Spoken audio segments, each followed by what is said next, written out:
প্রত্যেকটা প্রাণীরই কিছু না কিছু ভাষা রয়েছে, যারা ইশারার মাধ্যমে বুঝতে পারেন। যেমন কিছু পাখি রয়েছে, তারা বিভিন্নভাবে তাদের অঙ্গভঙ্গি দ্বারা বুঝতে পারেন। মহাগ্রন্থ আল কোরআন বিজ্ঞানের কোনো গ্রন্থ নয়, এটি মূলত ইলাহি বিধান। মানুষের হেদায়েতের জন্য সর্বশেষ আসমানি গ্রন্থ হিসেবে আল্লাহ তাআলা সর্বশেষ নবী ও রাসূল মুহাম্মদ সাল্লাল্লাহু আলাইহি সাল্লামের উপর অবতীর্ণ করেন। এখানে বিজ্ঞান নির্দেশক ৭৫০টি আয়াত মানুষের আবিষ্কার ও বিজ্ঞানের উৎকর্ষ সাধনের প্রেক্ষাপটে মানুষের সীমাবদ্ধ জ্ঞানের প্রকাশ ঘটিয়ে অদৃশ্য মহান শক্তিধর আল্লাহর কুদরতের প্রমাণ দেওয়া হয়েছে। বিজ্ঞানের বিভিন্ন শাখার আলোচনার মাঝে এখানে প্রাণীবিজ্ঞানও স্থান পেয়েছে। প্রাণীবিজ্ঞান আধুনিক বিজ্ঞানের অন্যতম শাখা, যাকে বাদ দিয়ে বিজ্ঞানের কথা কল্পনাও করা যায় না। মানুষ, পশু পাখি, জীবজন্তু, কীটপতঙ্গ ইত্যাদি প্রাণীবিজ্ঞানের অন্তর্ভুক্ত আলোচ্য বিষয়। পবিত্র কোরআনে এসব প্রাণী সৃষ্টির উদ্দেশ্য, তাদের গঠন ও প্রণালী, তাদের উপকারিতা সহ বিভিন্ন বিষয়ে আলোচনা করা হয়েছে। তাই বলা যায় প্রাণী সম্পদের অন্যতম উৎস হল আল কোরআন।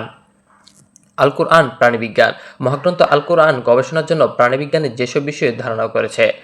পবিত্র কোরআনে বিচিত্র সব প্রাণীর বর্ণনা দেওয়া হয়েছে, যাদের জীবনযাত্রা ভিন্ন ভিন্ন। এইসব প্রাণীর বর্ণনা দিয়ে মহান আল্লাহ চিন্তাশীলদের জন্য নির্দেশন স্থাপন করেছেন। আল্লাহ তাআলা বলেন, ওয়াল্লাহু খালাকাল কুল্লু দাইবান মিন মাআ ফামিনহুম মান ইয়ামশি আলাল বাতনিহি ওয়া মিনহুম মান ইয়ামশি আলা রিজলাইনি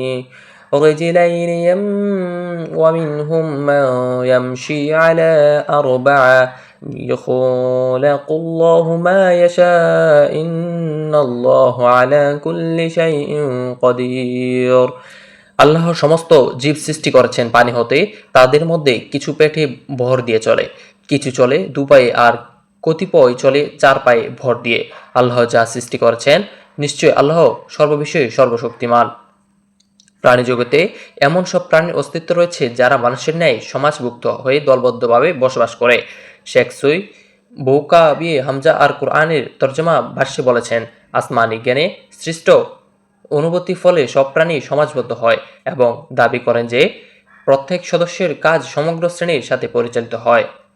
এই প্রকার প্রাণীর বর্ণনা দিয়ে মহান আল্লাহ বলেন, وَمَا مِن دَابَّةٍ فِي الْأَرْضِ وَلَا طَيْرٍ يَطِيرُ بِجَنَاحَيْهِ إِلَّا آمَنَ لَكُم مَّن فَرَضَهَا فِي كِتَابٍ مِّن شَيْءٍ ثُمَّ إِلَيْهِ رَبِّهِمْ يَحْشَرُونَ। ভূপৃষ্ঠে বিচরণশীল এমন জীব নেই, অথবা নিজ ডানার সাহায্যে এমন কোনো প্রাণী উড়ে না, যা তোমাদের মতো একটি সমাজ নয়।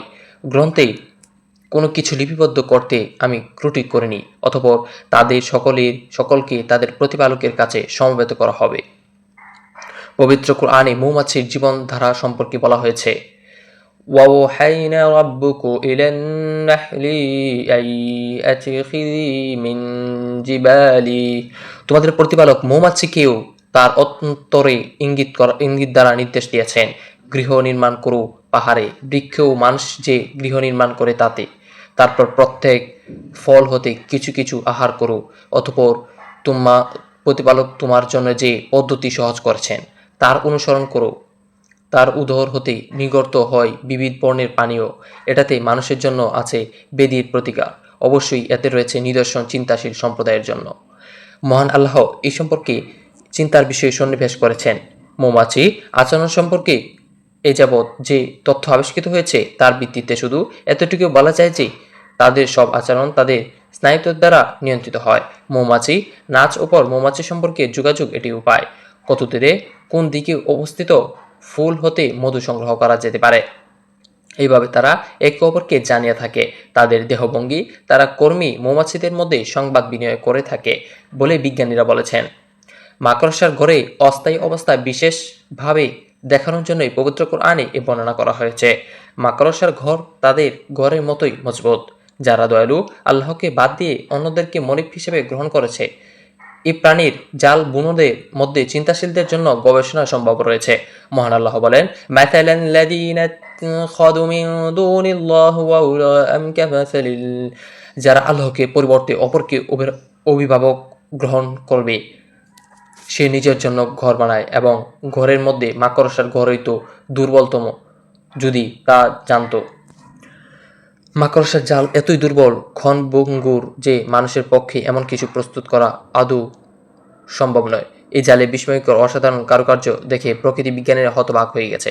মাকড়সার স্নায়বিক কোষের অবস্থান বৈচিত্র্যের কারণেই জ্যামিতিকভাবে নিখুঁত এমন বুনন কার্য হয়ে থাকে। পাখিদের চলাচল, উড্ডীয়মান জীবনধারার মধ্যে মহান আল্লাহ চিন্তাশীলদের জন্য গবেষণা খোরাক নিহিত করেছেন। মহান আল্লাহ বলেন, আলাম ইয়ারা ইলাল তায়রা, তারা কি লক্ষ্য করে না বিহঙ্গের প্রতি যে আকাশে শূন্য গর্ভে সহজে বিচরণ করে? আল্লাহ তাআলা তাদেরই সেখানে স্থির রাখেন। মুমিন সম্প্রদায়ের জন্য এতে নিদর্শন